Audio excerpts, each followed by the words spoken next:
Hello again, everyone. For this video, we're going to be taking a look at a new term, a new concept, a new object in geometry. They're called inscribed angles. And we're going to take a look at a couple theorems involving inscribed angles and do a few example problems. So let's jump right in. First, let's define inscribed angle. An inscribed angle would be an angle whose vertex is on a circle and whose sides contain chords of the circle. So for example, if you look at this diagram right here, which we're going to be using for the next theorem, you can see an inscribed angle right here. This angle, angle DCB, has a vertex at C, and C is on circle A. Its sides would be made up of two chords of circle A. So that fits the definition of an inscribed angle. You can see here it says an inscribed angle will always intercept an arc of the circle. Like you can see, the inscribed angle DCB is intercepting arc DB right here. So we could say arc DB is the arc that's intercepted by the inscribed angle DCB. And what we're going to be concentrating on for this video is the relationship between the measure of this angle and the measure of this arc. And with that, let's take a look at theorem 9-7. It says that the measure of an inscribed angle is equal to half the measure of its intercepted arc. So in other words, if in this picture, if the measure of arc DB was equal to x degrees, so we had an x degrees right there, then according to theorem 9-7, then the measure of angle DCB would be half of that intercepted arc, or in this case, half of x degrees. If we wanted to give some numbers to this, we might say that maybe arc DB has a measure of, let's say it's 130 degrees. If that arc was 130 degrees, then this inscribed angle that's intercepting that arc would be half of 130, or 65 degrees. That's what that angle would be. So that's theorem 9-7. It's pretty basic, pretty easy to understand. Not a lot of explanation, I don't think, needed. We have a couple corollaries that go along with that. Corollary 1 says that if two inscribed angles intercept the same arc, then the angles will be congruent, which kind of makes sense, right?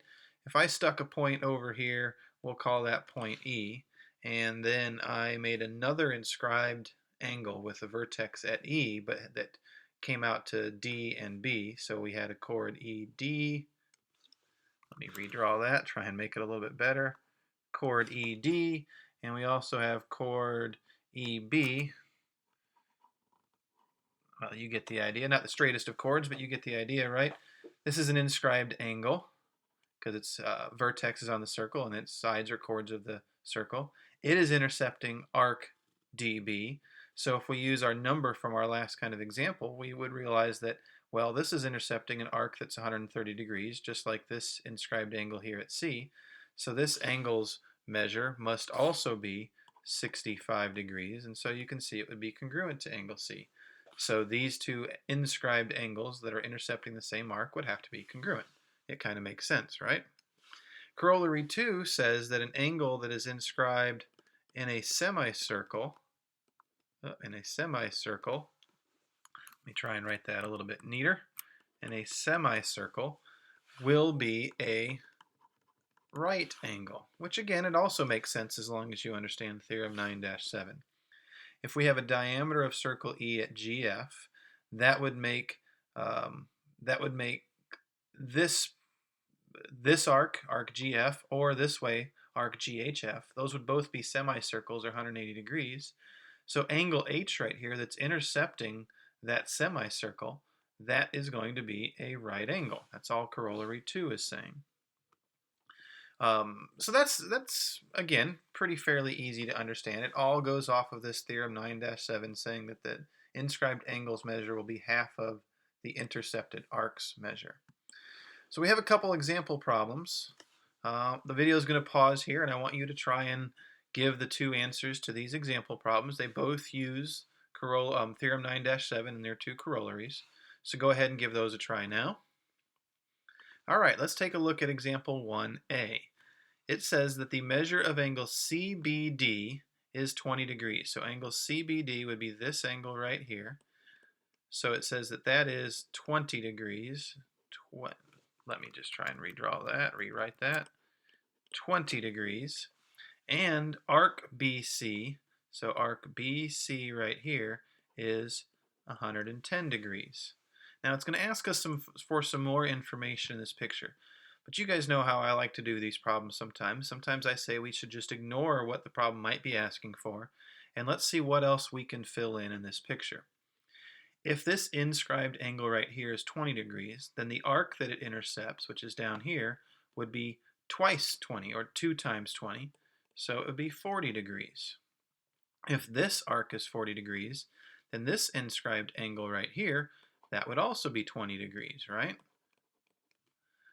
I have an arc right here, BC, that's 110 degrees, so any inscribed angle that intercepts that arc would have to be half of 110. So that means this angle would be half of 110, which is 55 degrees. And there's some other things I guess we could figure out here, but we're going to leave it at that and see if that is enough to answer our questions. The first thing it asks for is angle DEB, angle DEB. Well, we haven't exactly found that yet, but we did find that this angle was 20 degrees and that this adjacent angle to it was 55. So angle DEB would just be the sum of 20 and 55. So that's going to be 75 degrees. Arc CD's measure is the other thing that this problem is asking for, and we actually already found that. We used Theorem 9-7 to figure out that arc CD would have a measure of 40 degrees. So that's example 1A. Now in example 1B, it gives you the measure of angle HIG as 15 degrees. So that's 15 degrees. Now again, we can kind of just fill in what else we might know from that piece of information. We would know then that this intercepted arc GH, that arc would have a measure of 30 degrees because the angle has to be half of what the arc is. So if the angle is 15, the arc is going to be 30. That would indicate then that angle J right here would also have a measure of 15 degrees because it's intercepting the same arc as angle I right here. So that's a 15-degree angle. I also noticed that I have a diameter right here. Segment JH is a diameter. And that means that arc JIH is a semicircle, or 180 degrees. So any inscribed angle that's intercepting arc JIH would have to be a right angle. And that's what angle JGH is doing. It's intercepting arc JIH. So that would be a 90-degree angle. So have we filled in the information that the question is asking for? Angle GJH, yep, we said that that's going to be a 15-degree angle. And angle JGH, we said that that is going to be a right angle, or 90 degrees. So not too tricky there. One more piece of new information, actually I guess there's two more, sorry. The corollary 3 to Theorem 9-7 deals with what we would call an inscribed quadrilateral. Now an inscribed quadrilateral is going to be a quadrilateral, or a four-sided polygon, where all the vertices, or the corners, are on a circle. So you can see in this picture here, I have this quadrilateral. Let's label these corners. We'll say that's B, this is point C, this is point D, and this is point E. You can see all four corners of this quadrilateral are on circle A. So that's called an inscribed quadrilateral. And when that happens, corollary 3 says that the opposite angles in this quadrilateral will be supplementary. In other words, if I take the measure of angle B and add it to the measure of angle D, I would have to get 180 degrees because these are the opposite angles. Angle B and angle D are going to add up to 180 degrees. And also the measure of angle C plus the measure of angle E would give me 180 degrees. So this angle plus this one right here would give me 180 degrees. That's what corollary 3 is telling us. Finally, we have theorem 9-8 that says the measure of an angle formed by a chord and a tangent in a circle will be equal to half the measure of the intercepted arc. So in other words, it's very similar to what we learned in theorem 9-7 with inscribed angles. I have a diagram right here where I have a chord BC and a tangent ray BE that are forming angle CBE. And so what theorem 9-8 says is that if the measure of arc BC was equal to, let's say, y degrees, so this arc right here is y degrees, arc BC, that's the arc that this angle here is intercepting. Theorem 9-8 will tell us that the measure of angle CBE will now be half of whatever y was. So if we wanted to throw some numbers in here real quick, if we wanted to say that arc BC was 100 and let's say it's 120 degrees, then this angle CBE would be half of that, which is 60 degrees. That's what theorem 9-8 is going to tell us. So I have a couple more example problems. Again, the video is going to pause. I want you to try these, and then we'll see how you did. All right, so in example 2, we have a tangent line QR. It's tangent to the circle at point M, so here's our point of tangency. And it gives us a couple pieces of information. Arc PL is 140 degrees. Angle MPL is 60 degrees. So what else could we tell? Well, let's start with this 60-degree angle. That's an inscribed angle. So I would know that the arc that this inscribed angle is intercepting is going to be 120 degrees. And that would be arc ML. Right? Arc ML is being intercepted by this inscribed angle. So arc ML has to have a 120-degree measure so that it fulfills what theorem 9-7 says, that the arc's measure will be, or that the angle's measure will be half of what the arc's measure is.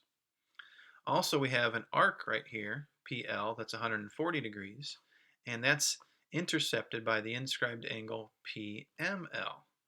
So that would mean that angle PML would have to have a measure of half of 140, which is 70. We have a triangle here. We know that these three angles need to add up to 180. Since these two add up to 130, that would mean that this would be a 50-degree angle.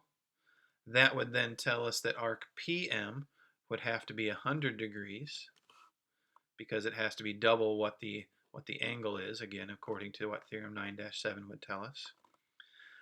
Lastly, we have a couple more angles that we could figure out. Angle LMR is kind of what's described to us in theorem 9-8. It's an angle formed by a chord and a tangent. It's intercepting a 120-degree arc, so that means that its measure would be half of that 120, which is 60 degrees. We have another angle kind of that matches what's described to us in theorem 9-8, which is angle PMQ here. That is intercepting an arc that's 100 degrees, so according to theorem 9-8, it would have a 50-degree measure. And let's see if we answered what the question's asking for. Angle LMR, yep, we said that that's 60 degrees. Angle PMQ, we said that that's 50 degrees. Okay, now in example 2b, this one's a little bit trickier. You'll notice we have an inscribed quadrilateral, so corollary 3 of theorem 9-7 would be probably what we're interested in. We have an inscribed quadrilateral. We need to find the values of x and y. Well, first of all, I might notice that the angle where the x is an inscribed angle that's intercepting an 80-degree arc. So I know that this angle's measure is going to be half of that 80 degrees, or 40 degrees. Okay, so x, the value of x, we're done with. That's 40 degrees. I also notice that this is a diameter. This chord right here is going through the center of the circle. And so that would indicate that this angle right here is a 90-degree angle, and this angle right here is a 90-degree angle. Okay, so that's also interesting. It also tells us that this arc right here, that's of course a semicircle or a 180-degree arc. Well, if this part of it's 80, then this part of it would be 100 minus 80, right? That right there would be 180 minus 80, which is going to be 100 degrees. So if this arc is 100 degrees, but this chord is congruent to this chord, we can think back to what we learned in section 4, and if these two chords are congruent, it means their arcs would be congruent. So if that's 100, then that would mean that this is 100 degrees. And if this is 100 degrees, then we could look at angle y as the measure, or the y degrees would be the measure of this inscribed angle that's intercepting that arc. So it's going to be half of 100, which is 50 degrees. So I guess we didn't need to use corollary 3, but there probably was another way we could have answered this question that would have given us 40 and 50 using corollary 3. There's probably a few different ways you could have answered this question. That's the way I kind of looked at it. So that's it for section 5. We'll see you next time, and good luck with any other problems that you guys are going to be working on from this section.